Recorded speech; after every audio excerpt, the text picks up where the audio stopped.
So we have the Viltrox 35mm f1.8 for the Nikon Z mount. So excited to do a review on this lens. This is actually my first Viltrox lens, and I was choosing between the Nikon native lens versus a third party.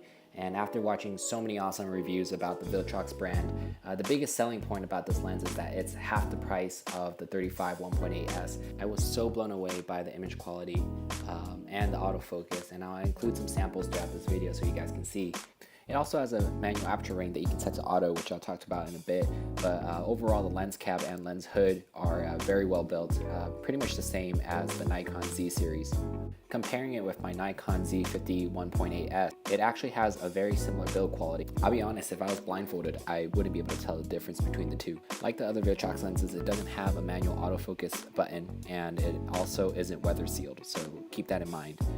Like the other Viltrox lenses, it has a USB-C port in the back so that you can do firmware updates. One of the negatives about this lens is that you can't store the lens hood in reverse, and that's not a deal breaker for me, but from someone who does it out of habit for all my other lenses, it can be kind of frustrating for some people. So keep that in mind. If you want to store your lens, you're going to have to keep the lens hood on or take it off completely. So while I struggle to put this lens hood on, I actually want to talk about the HD Nano multi-layer coating that it has to reduce flare and ghosting for greater contrast in bright and backlit conditions.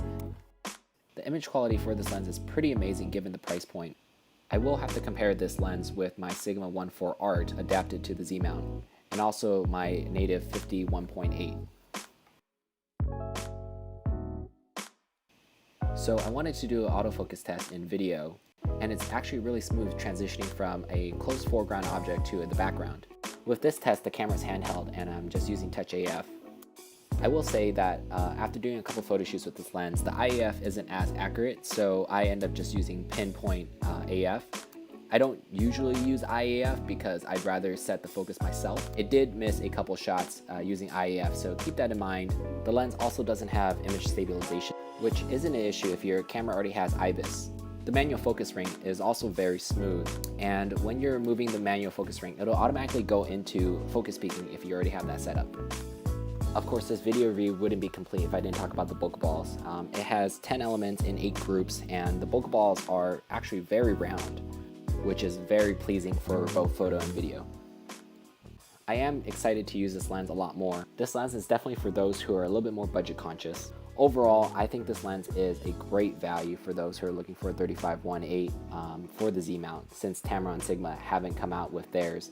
And hopefully this lens still works long term, as there are known quality control issues with some Viltrox lenses. That's it for now, and I hope to catch you guys at the next video. Thanks so much for watching.